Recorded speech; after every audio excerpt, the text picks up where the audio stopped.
Folks, we're here in Craig, Colorado. We have this little 1030 New Holland stack wagon that we're going to put up on auction time. And I do want to walk around this with you guys because they have done some upgrades on this Balewagon that you don't see on very many 1030s.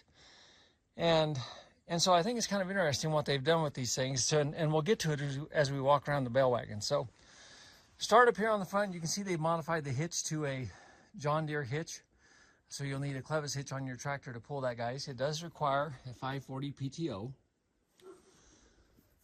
The little Balewagon's actually pretty clean, guys, but the tongue is one of the things that they have changed up on this Balewagon from how it comes standard, guys. You can see they put that new tongue in there and bolted it. And you can see right here, folks, that everything's pretty clean up in here underneath this Balewagon. It's not all rusted out, guys. They've kept this one cleaned off pretty good. So I think you're good there. Now I do think if you look at this second table there, guys, I think our front right hand corner's got a little bit of a dip to it. That table is not quite sitting right. And I think you can see right here, folks, it's sitting on this rubber stopper over here. But on that side, if you can see that, there's a little bit of a gap. So that second table might be sprung just a hair, okay? So I want you guys to know that. I think when they retrofitted the hitch, they had to re-weld this stuff here on the control panel going up to the tractor, guys. So I think that's why you're seeing that there.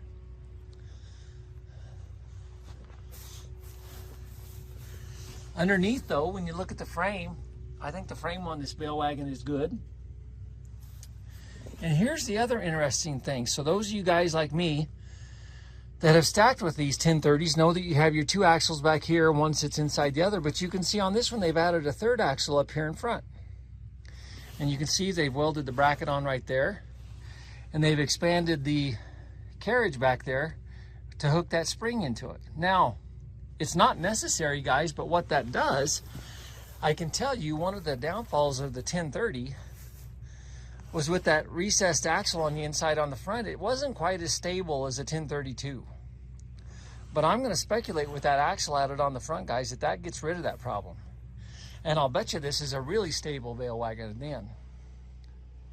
So I kind of like that. It's a little bit odd looking, and I know it is. I mean, when I first saw it, I was like, what am I looking at here? But that's what they've done, and I kind of like it, folks. The other thing that they've done that I really like is they've got the metal sideboards on the sides of this. And again, most of your 1030s, almost all of them have the plywood sideboards, but those are metal. And then the other thing I like about this, it's not been all tore up and welded on the load rack, on the rolling rack. So overall, I think it's a pretty clean little machine, guys.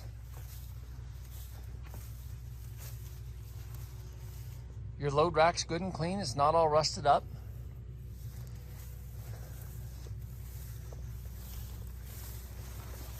And again, you can see that third axle on this other side over here.